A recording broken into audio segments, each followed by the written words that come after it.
अहमदिया बेचारा वक्फ का मारा। सीधा सवाल यह कि क्या वक्फ बोर्ड भारत के अल्पसंख्यक मुसलमानों को भी अपनी संपत्ति समझने लगा है? वक्फ क्या करेगा, कौन मुसलमान है कौन नहीं?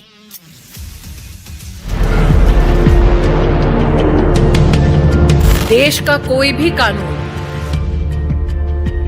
वक्फ बोर्ड को यह इजाजत नहीं देता कि वो किसी को अपने धर्म से विहीन करे।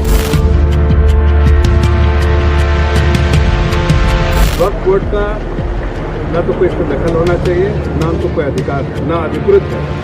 इस मामले में कोई भी टिकट नहीं कर सकता है कि कौन धर्म में है, कौन धर्म का पालन करता है, कौन मुस्लिम है, कौन नहीं है, कौन, ये कहने का उनको अधिकार नहीं। इस तरह के फालतू के बयान अभी मैंने सुने नहीं है, सुन लें उसके बाद बताएंगे किसने बोला ये बात। Head of the Ahmadiyya Muslim community. We want to thank you. Yes, we want to thank you. You help our community in India. Thank you very much. You are very close to Ahmadiyya. Yes, we know that you help. Thank you. Like make history in India. No, this has to be fought out by two people, the community and the law. So I am not. मेरा मानना है कि इस तरह की विसंगतियों से बचना चाहिए। जितना कुछ हमने पढ़ा है इतिहास में, अगर अभी भी हम एकांगी दृष्टिकोण से चीजों को देखेंगे कभी न्याय नहीं कर पाएंगे। मैं समझता हूँ वक्फ बोर्ड को पुनर्विचार करना। मतलब अहमदिया मुसलमान, अहमदिया मुसलमान, वक्फ कह रहा मुसलमान ही नहीं है अहमदिया। आज मैं सवाल पूछ रहे हैं, तो क्या अब वक्फ बोर्ड ने देश के मुसलमानों को भी अपनी संपत्ति समझ लिया है क्या? क्या अब वक्फ बोर्ड यह फैसला लेगा कि देश के अहमदिया मुसलमान हैं या नहीं है? यह वक्फ बताएगा मुसलमान कौन है कौन नहीं है, अहमदिया मुसलमान है नहीं है, यह वक्फ बोर्ड बताएगा। क्या वक्फ बोर्ड और कुछ राज्य सरकारें भारत के लाखों अहमदियों को उसी तर्ज पर ट्रीट करेंगी जैसे पाकिस्तान में अहमदिया मुसलमानों को ट्रीट किया जाता है? बहुत गंभीरता से बोल रहा हूं मैं। क्या अब राज्य सरकारों की शह पर वक्फ बोर्ड संविधान की धज्जियां उड़ाएगा? क्या वक्फ बोर्ड तय करेगा कि कौन सच्चा मुसलमान है कौन काफिर है? काफिर, अहमदियों को काफिर कहा है वक्फ बोर्ड ने। यह सवाल जानते हैं क्यों? यह सवाल इसलिए क्योंकि आंध्र, खबर को बहुत ध्यान से सुनिएगा, बहुत बड़ी खबर है। आंध्र प्रदेश वक्फ बोर्ड का वो फतवा इन दिनों वायरल है, जिसमें आंध्र प्रदेश वक्फ बोर्ड ने देश के अहमदिया मुसलमानों को मुसलमान मानने से इंकार कर दिया। यही नहीं, उनको काफिर बता दिया कि अहमदिया तो काफिर हैं, ये मुसलमान है ही नहीं। आंध्र प्रदेश वक्फ बोर्ड ने इसी साल 3 फरवरी को एक लेटर जारी किया था, जिसमें लिखा था, लेटर आपकी स्क्रीन पर है, जिसमें लिखा था कि आंध्र प्रदेश वक्फ बोर्ड को ही 26 मई 2009 के फतवे के मुताबिक अहमदिया काफिर है, मुसलमान नहीं है अहमदिया। ये तो अब तक पाकिस्तान में तो होता है अहमदियों के साथ, ये सब भारत में संभवतः पहली बार हो रहा है कि जिस तरह पाकिस्तान में अहमदियों को ट्रीट किया जा रहा है, भारत में क्या वैसे ही ट्रीट किया जाएगा? ये भारत है भाई, संविधान से चलेगा, शरिया से नहीं। ये पाकिस्तान नहीं है, भारत है। इसी के बाद हुआ यह कि इसी महीने की 20 तारीख को अहमदिया मुस्लिम समुदाय की तरफ से भारत सरकार के अल्पसंख्यक मंत्रालय को एक चिट्ठी लिखी गई, जिसमें कहा गया, चिट्ठी है इस वक्त आपकी टीवी स्क्रीन पर, जिसमें कहा गया कि कई राज्यों के वक्फ बोर्ड अहमदिया मुसलमानों को मुसलमान ही नहीं मानते, मुसलमान मानने से इंकार कर रहे हैं, काफिर मान रहे हैं। पाकिस्तान में, मैं फिर से बता रहा हूं, ये सब पाकिस्तान में होता है, भारत में इसके लिए कोई जगह नहीं है। और इसके जरिए उनके खिलाफ नफरत फैलाई जा रही है, अहमदिया मुसलमानों के खिलाफ। ये ना सिर्फ संविधान द्वारा दिए गए मौलिक अधिकारों का हनन है, उल्लंघन है, बल्कि यह वक्फ बोर्ड द्वारा उनकी जिंदगी में दखल है, दादागिरी भी कह लीजिए। अहमदिया मुसलमानों पर वक्फ की दादागिरी चलेगी क्या? क्योंकि वक्फ बोर्ड का काम सिर्फ संपत्तियों को मैनेज करना है, ना कि ये बताना कि कौन मुसलमान है कौन नहीं है। कोई नहीं बता सकता, नहीं हमारे हिंदुस्तान में। इसके अगले दिन क्या हुआ, 21 तारीख को 20 को चिट्ठी लिखी। अगले दिन तुरंत बड़ी खबर सुनिए, भारत सरकार के अल्पसंख्यक मंत्रालय की तरफ से आंध्र प्रदेश सरकार को एक चिट्ठी लिखी गई और कड़े शब्दों में याद दिला दिया गया सरकार की तरफ से अहमदियों को सरकार का सहारा। खबर बहुत ध्यान से सुनिए, बहुत बड़ी खबर है। सरकार ने साफ शब्दों में सख्त लहजे में बता दिया, वक्फ बोर्ड का काम सिर्फ वक्फ की संपत्तियों के मैनेजमेंट और एडमिनिस्ट्रेशन का है। जो फतवा जारी किया है ना, वो न सिर्फ हाई कोर्ट के आदेशों का उल्लंघन है, बल्कि एक समुदाय के खिलाफ नफरत फैलाने वाला है। भारत सरकार वक्फ का मारा, अहमदियों को सरकार का सहारा। अल्पसंख्यक मंत्रालय ने इस बारे में आंध्र प्रदेश सरकार से रिपोर्ट मांग ली है। आंध्र प्रदेश सरकार अपनी रिपोर्ट में क्या बताती है ये तो बाद में पता लगेगा, लेकिन रिपोर्ट मांग ली गई है। भाई किस आधार पर आपने अहमदियों को सो कॉल्ड धर्म से बेदखल कर दिया, सो कॉल्ड बता दिया काफिर है। ये तो अहमदिया काफिर है वक्फ बोर्ड के हिसाब से। लेकिन सच ये है कि आंध्र प्रदेश में 80 लाख से ज्यादा मुसलमान रहते हैं। राज्य की आबादी में मुसलमानों की हिस्सेदारी करीब 10% है, 10%। बड़ी आबादी है।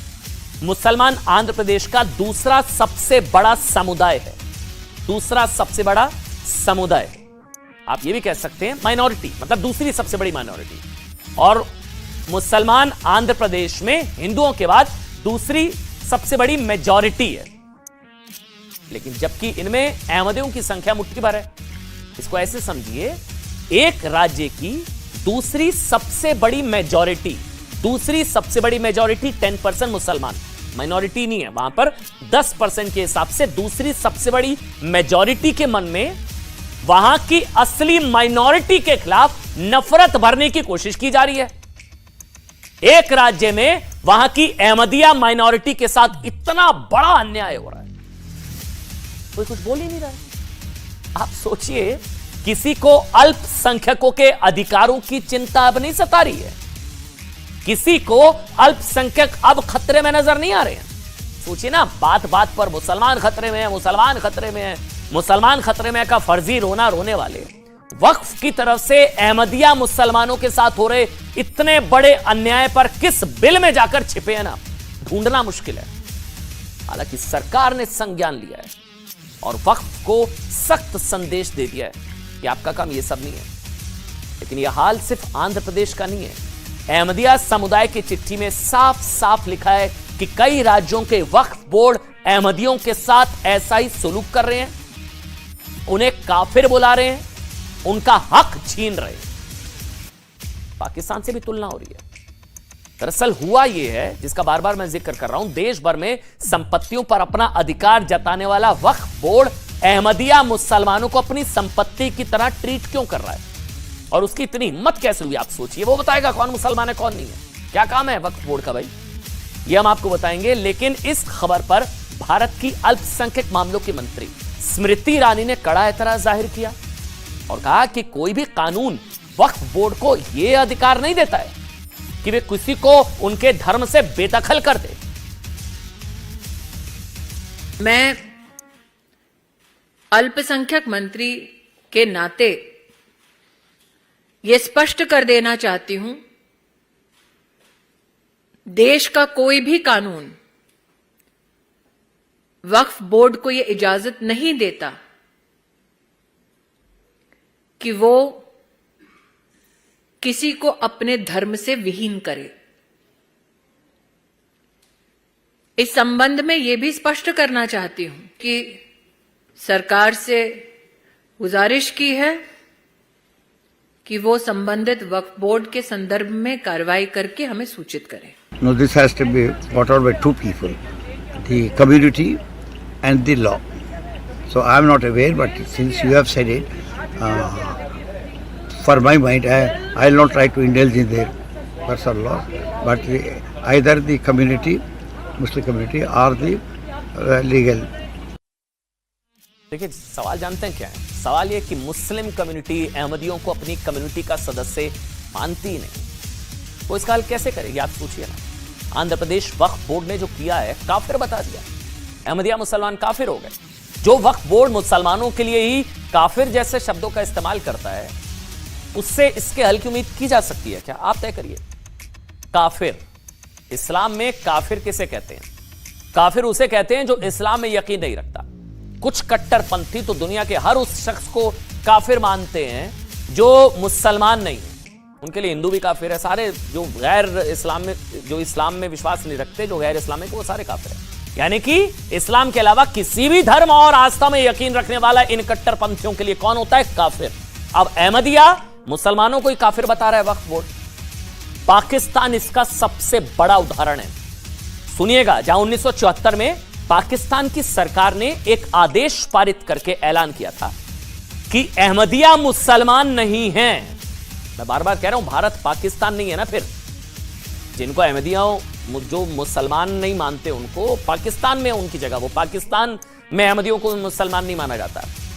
इसके बाद 10 साल बाद पाकिस्तान में एक और कानून बनाया गया जिसके मुताबिक खुद को मुसलमान कहने वाले अहमदियाओं को 3 साल के लिए जेल में डाल दिया जाएगा।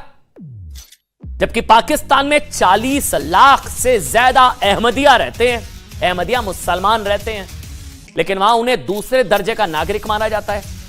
पाकिस्तान में इसी साल, सुनिएगा, अहमदिया मुसलमानों की मस्जिदों को तोड़ने और उन्हें आग के हवाले करने की 6 से ज्यादा घटनाएं हो चुकी हैं। अहमदिया मुसलमानों की मस्जिदों को तोड़ने की 6 से ज्यादा घटनाएं। अब इसी महीने पाकिस्तान के फैसलाबाद, गुजरावाला, गुजरात जैसे इलाकों में तो अहमदिया मुसलमानों को ईद मनाने और कुर्बानी देने तक से रोक दिया। अहमदिया मुसलमान ईद नहीं बना सकते पाकिस्तान में, कुर्बानी नहीं दे सकते, इसी साल रोक दिया। अच्छा, जो परिवार, जो अहमदिया मुसलमान ईद मनाने की कोशिश कर रहे थे ना पाकिस्तान में, उनके खिलाफ ईश निंदा कानून के तहत मामले दर्ज कर जेल भेज दिया जा रहा था। ईद के मौके पर पाकिस्तान में अहमदिया मुसलमानों के साथ क्या सुलूक किया जा रहा था ना, ये हमने तस्वीरें भी निकाली है वैसे, जो मस्जिदों के साथ किया था उसके कुछ सबूत भी हमारे हाथ लगे हैं। पाकिस्तान में अहमदिया मुसलमानों के साथ क्या हो रहा है, भारत में क्या हो रहा है, वो तो मैं आपको बता ही रहा हूं। आप भी देखिए पाकिस्तान अहमदिया मुसलमानों को काफिर बताकर उनके साथ क्या करता है। फिर आप समझ जाएंगे कि हमें ये बार बार क्यों कह रहे हैं कि वक्फ बोर्ड भारत के अहमदिया मुसलमानों को पाकिस्तान की तरह ट्रीट करना चाहता है क्या। भी कादियानी ना ही नमाज ईद अदा करेगा, ये जो इनकी इबादत गाहें हैं उनके अंदर, और ना ही ये अपनी इमारतों के अंदर या बाहर जानवरों की कुर्बानी करेंगे, क्योंकि ये इमारतों के अंदर करते हैं तो इनकी औरतें भी इस जुर्म में मुलविस होंगी जो 298 और 298 में है, और अगर ये बाहर करते हैं तो फिर भी इन पे 298 298 लगेगी।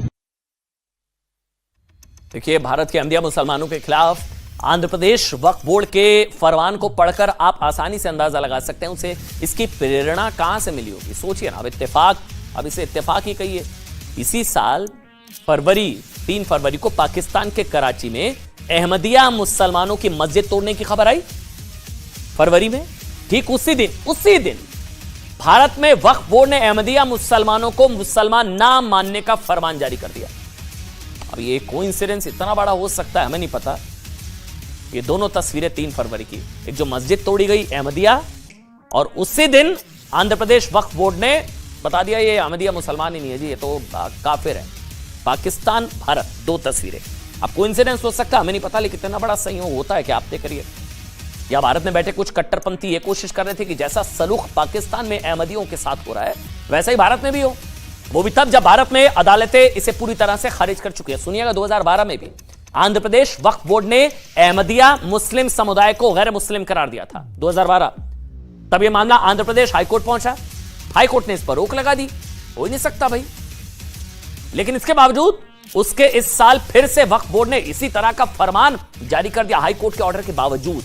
हाईकोर्ट से बड़ा तो नहीं है ना, कोर्ट से बड़ा तो कोई नहीं हमारे देश में। 2014 में भारत की सुप्रीम कोर्ट ने भी शरिया अदालतों और मौलवियों की तरफ से जारी होने वाले फतवों के बारे में कहा था कि गैर कानूनी है और किसी फतवे पर अमल करने की कोई कानूनी बाध्यता है ही नहीं। इसके बावजूद भारत में आज भी थोक के भाव में फतवे जारी होते हैं।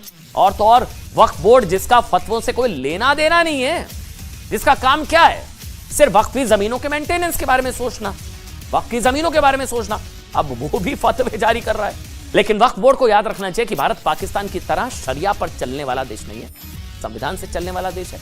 वही संविधान जिसने वक्फ को इतना शक्तिशाली बना दिया, इतना शक्तिशाली कि वो संविधान जिसके 25 से लेकर आर्टिकल 30 तक के आर्टिकल ये बात डंके की चोट पर कहते हैं कि इस देश में सबको अपना धर्म चुनने, उसका पालन करने, उसका प्रचार करने और उसमें रहने की आजादी देता है, जिसमें अहमदिया मुसलमानों को भी वही अधिकार है बतौर भारतीय।